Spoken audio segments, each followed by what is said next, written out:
3 hommes ont été jugés ce lundi, rapporte Le Parisien, après l'agression du petit-neveu de Brigitte Macron le 15 mai dernier devant son domicile, en marge d'un rassemblement contre la réforme des retraites. Le 15 mai dernier, le petit-neveu de Brigitte Macron, Jean-Baptiste Trogneux, a été molesté à Amiens devant son domicile, situé au-dessus de son commerce, par plusieurs personnes qui participaient à une manifestation non déclarée, selon son père Jean-Alexandre. De sources policières, il a reçu 4 jours d'incapacité totale de travail, IT. Il a donc subi une agression. Et ce lundi, la justice s'est prononcée sur le sort des 3 hommes, a expliqué Le Parisien, avant d'annoncer, Florian C., âgé de 20 ans, est condamné à 24 mois de prison dont 12 avec sursis. Yohann L., 34 ans, le principal suspect, est quant à lui condamné à 30 mois de prison dont 15 avec sursis. Le troisième a été relaxé au bénéfice du doute.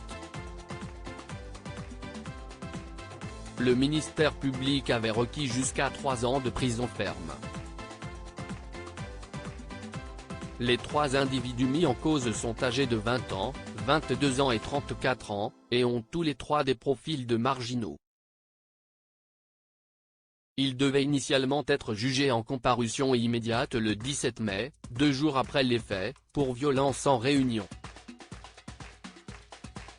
Mais leurs avocats avaient demandé plus de temps pour préparer leur défense, rapportent nos confrères, avant d'ajouter qu'ils ont comparu en étant en détention provisoire et que ce placement avait été justifié par le président du tribunal en raison du risque de réitération des faits. C'est le procureur de la République d'Amiens, Jean-Philippe Vicentini, qui avait fait cette demande, la justifiant par le fait que dans la démocratie, on doit parler, on ne peut pas cogner.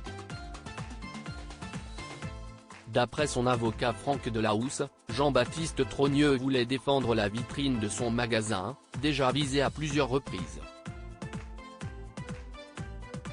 À noter que l'établissement bénéficie d'une surveillance policière à chaque manifestation ces dernières années. Pour en revenir aux prévenus, ils ont déjà été condamnés par le passé pour des violences et des agressions.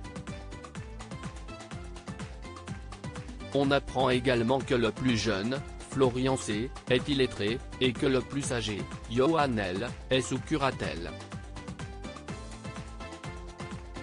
Le Parisien rapporte aussi que 4 autres personnes sont interpellées dans ce dossier.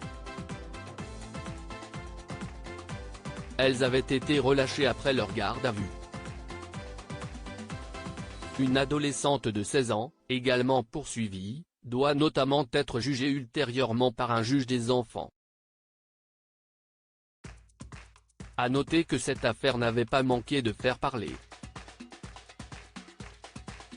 Les principaux concernés par cette histoire avaient également pris la parole, à savoir Emmanuel Macron qui avait dénoncé des actes insupportables et inqualifiables, et Brigitte Macron qui s'était indignée de la lâcheté des auteurs.